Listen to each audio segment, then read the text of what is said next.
अब अगर आप ये वीडियो देख रहे हो तो आई होप आपने इसका पिछला पार्ट देख लिया है, और अगर नहीं तो इसका लिंक मैंने आई बटन और डिस्क्रिप्शन में मेंशन किया है, जिसे देखना ना भूलिएगा, वरना ये वीडियो आपके पल्ले नहीं पड़ेगी। पिछले पार्ट में हमने देखा कि वो इंसान जो जेकब को जलते हुए कमरे में मिला था, वो आदमी हाथ में एक हथौड़ा लिए स्क्रूज को घूर रहा होता है, लेकिन स्क्रूज उसे नजर नहीं आता। जिसके बाद स्क्रूज बॉब के पास जाता है और उसे घर जाने को कहता है। फिर अगले सीन में हमें बॉब का घर दिखाया जाता है, जहां पर बॉब और उसकी पत्नी मैरी क्रिसमस की तैयारी कर रहे होते हैं। जिसके बाद वो सभी बाजार में घूमने जाते हैं, और वहीं पर दूसरी तरफ हमें दिखाया जाता है कि स्क्रूज शाम होने पर अपने ऑफिस से घर जा रहा होता है, और उसके जाते हुए रास्ते में कुछ लोग उससे पैसे मांगते हैं, जिससे वो बेघर और गरीब लोगों की मदद कर सके। लेकिन स्क्रूज उन्हें 1 रुपया भी देने से मना करके वहां से निकल जाता है। अब घर पहुंचने पर स्क्रूज को अपने घर के सामने 2 घोड़े खड़े हुए दिखाई देते हैं, जिस पर वो आवाज लगाकर घोड़े के मालिक को बुलाने की कोशिश करता है। लेकिन कुछ देर तक जब कोई नहीं आता तो स्क्रूज उन घोड़ों को पास ही पड़ा एक कंबल उड़ा देता है, क्योंकि बाहर बहुत ठंड होती है। जिससे हमें पता चलता है कि निर्दय और कठोर दिल वाले स्क्रूज के दिल में अभी भी कहीं थोड़ी सी दया बाकी है। अब जब स्क्रूज अपने घर के अंदर आता है तो उसे वहाँ मरा हुआ जेकब दिखाई देने लगता है, जिसे पहले तो स्क्रूज अपना वहम समझता है, लेकिन बाद में जेकब उसे समझाता है कि ये उसका कोई सपना नहीं बल्कि हकीकत है। जिसके बाद जेकब स्क्रूज को कुछ साल पहले उनकी फैक्ट्री में हुए दुर्घटना के विजन्स दिखाता है, जिसमें कई बेगुनाह लोग मारे गए थे, जिसका कारण जेकब और स्क्रूज थे। अब जाने से पहले जेकब स्क्रूज को बताता है कि अब से हर रात आधी रात के समय 3 आत्माएं उससे मिलने आएंगी। पहली आत्मा पहली रात को, दूसरी आत्मा दूसरी, तो तीसरी तीसरी रात को। जिसके बाद जेकब तैयार रहो ऐसा कहकर वहां से गायब हो जाता है। अब रात के 12 बजने पर स्क्रूज को घर में एक घंटी की आवाज आने लगती है। अब आवाज का पीछा करते हुए जब स्क्रूज खिड़की के पास पहुंचता है तो उसे वहां पर एक छोटा सा सफेद रंग का चूहा मिलता है, जिसके गले में लाल रिबन से एक घंटी लगी हुई होती है, जो बिल्कुल वैसा ही चूहा होता है जो उसकी बड़ी बहन लॉटी ने उसे क्रिसमस को दिया था जब स्क्रूज छोटा था। जिसे देखकर पहले तो स्क्रूज खुशी से मुस्कुराता है, लेकिन बाद में अचानक से गुस्से में उस चूहे को खिड़की से बाहर फेंक देता है और अंदर कमरे में आकर शराब पीने लगता है। लेकिन तभी वहाँ गोस्ट ऑफ क्रिसमस पास स्क्रूज का पिता फ्रैंकलिन बनकर आता है।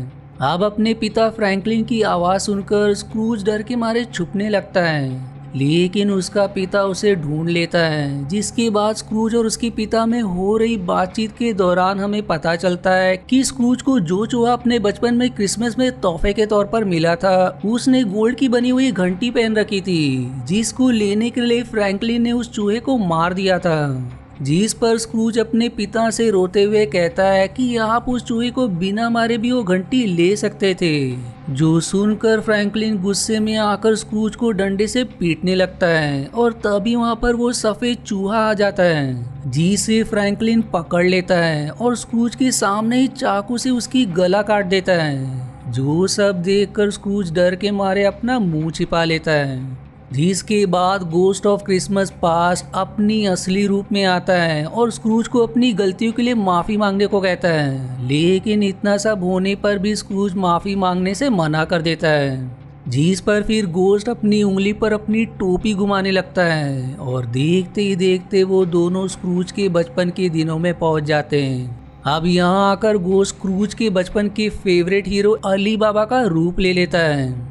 जिसके बाद अली बाबा और स्क्रूज ऊंट पर बैठकर स्क्रूज के स्कूल जाते हैं। अब ये रात का वक्त होता है, और यहाँ पर जैसे ही स्क्रूज अपने टीचर को देखता है तो एक कुल्हाड़ी लेकर उस पर वार करता है, लेकिन इससे उसके टीचर को कुछ नहीं होता। और तभी अली बाबा स्क्रूज को समझाता है कि ये तुम्हारा पास्ट है और इसे सिर्फ तुम देख सकते हो, क्योंकि यहाँ तुम कुछ कर नहीं सकते। जिसके बाद वो दोनों स्कूल के अंदर आ जाते हैं, जहाँ वो बचपन के स्क्रूज को देखते हैं, जो एक कोने में बैठकर अली बाबा की कहानियाँ पढ़ रहा होता है। अब यहाँ अली बाबा स्क्रूज से सवाल करता है कि जब तुम छोटे थे तो तुम क्या चाहते थे। जिस पर वो जवाब देता है कि इस वक्त वो सिर्फ अपने घर जाना चाहता था, जहाँ पर वो अपनी बड़ी बहन और माँ के साथ रहना चाहता था। अब इस वक्त हम स्क्रूज की आंखों में वो दर्द देख पाते हैं जो उसने बचपन में सहा था। आगे वो बताता है कि जब वो छोटा था तो वो सोचता था कि अली बाबा आकर उसे बचाएगा और अपने साथ ले जाएगा। और तभी वहाँ पर स्क्रूज का टीचर आता है, जहाँ पर हमें पता चलता है कि उसका टीचर स्क्रूज का शारीरिक शोषण करता था। जो बात स्क्रूज के पिता को पता थी, लेकिन उसने कुछ रुपयों के लालच में ऐसा होने दिया। आज भी उसका टीचर उसके पास आता है, लेकिन इससे पहले वो स्क्रूज के साथ कुछ करता, वहाँ पर स्क्रूज की बड़ी बहन लॉटी आ जाती है और स्क्रूज को वहाँ से लेकर जाने लगती है। अब जब टीचर उनको रोकने की कोशिश करता है तो लॉटी अपनी गन निकालती है और उसे चेतावनी देती है कि फिर कभी उसने उसके भाई के साथ कुछ किया तो वो उसे गोली मार देगी। जो ऐसा कहकर स्क्रूज को वहाँ से लेकर चली जाती है। अब उनके वहाँ से चले जाने पर अली बाबा स्क्रूज से कहता है कि तुम्हें हमेशा से लगता था कि पैसे ना होने के कारण तुम्हें फिर से स्कूल नहीं भेजा गया, लेकिन तुम ये समझ नहीं पाए कि तुम्हारी बड़ी बहन ने तुम्हारे भले के लिए ऐसा किया। पर स्क्रूज अब भी अपनी गलती नहीं मानता और बहाना बनाने लगता है कि उसे बचपन में इतने दुख मिले जिसके कारण से वो ऐसा बन गया। जो सुनकर अली बाबा वापस से गोस्ट ऑफ पास्ट का रूप ले लेता है और जैसे ही वो कहता है कि तुम्हें और गहराई में जाकर सोचने की ज़रूरत है, स्क्रूज के नीचे से ज़मीन धंसने लगती है, जिसके साथ ही इस सीरीज़ की ये एपिसोड भी यहीं समाप्त हो जाती है। अब अगर आपको इसका अगला पार्ट देखना है तो या तो आपको इसका लिंक कमेंट या डिस्क्रिप्शन में मिल जाएगा, या तो मैं जल्दी पोस्ट करूंगा, इसलिए मेरे चैनल को सब्सक्राइब करना ना भूलिएगा। वहीं अगर आपको मेरी वीडियो पसंद आ रही हो तो प्लीज़ लाइक ज़रूर करें। और आज के वीडियो में इतना ही। आशा है आपको मेरी एक्सप्लेनेशन पसंद आई। यदि हाँ तो प्लीज़ वीडियो को लाइक करना और चैनल को सब्सक्राइब करके सपोर्ट करना ना भूलें। मिलते हैं अगले एक्सप्लेनेशन वीडियो में, तब तक के लिए धन्यवाद दोस्तों।